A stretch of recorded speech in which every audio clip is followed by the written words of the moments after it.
This is graphing coordinates, 6th grade geometry, standard 3. Graphing coordinates and finding their distance. So let's start with the basic coordinates. I have 3 coordinates here, 0, 3, -2, -1, and 3, 0. So let's graph 0, 3 first. Start with the origin, right? We don't move because it's 0, but we go up 3. 1, 2, 3. Put a nice dot there. Second point, -2, -1. So start at the origin, 1, 2. That's -2. Go down -1. Perfect. Last coordinate, 3, 0. So we start at the origin, go 3, 1, 2, 3, but we don't move. And that's 0. Good job. And then we want to connect these. Now the second step of the problem, or the standard, says we need to find the distance.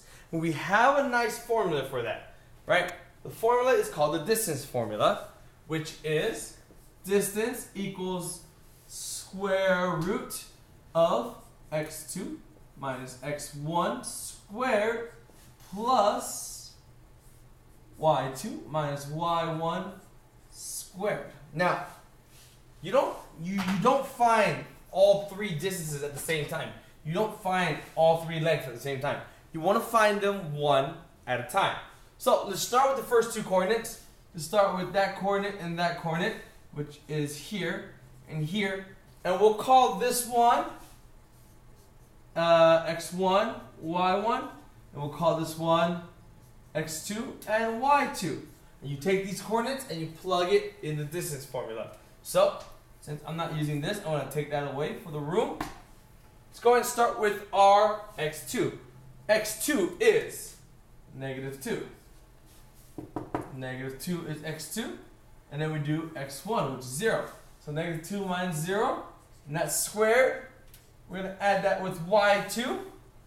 y2 is -1. And then we're going to subtract 3.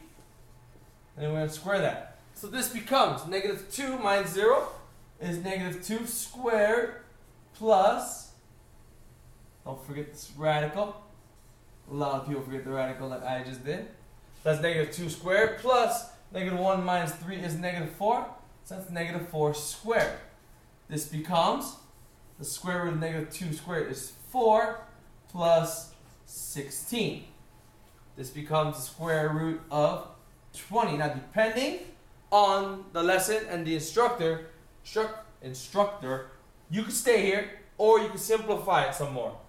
Simplifying this becomes 4 times 5. Square root of 4 is 2. So 2 radical 5. So the distance of this side is 2 radical 5. You use the same distance formula to find the other 2 lengths of the triangle. Okay, so you do want to repeat this step over and over again until you have all the lengths of the triangle. That was Geometry Standard 3 in 6th grade Geometry Standard 3.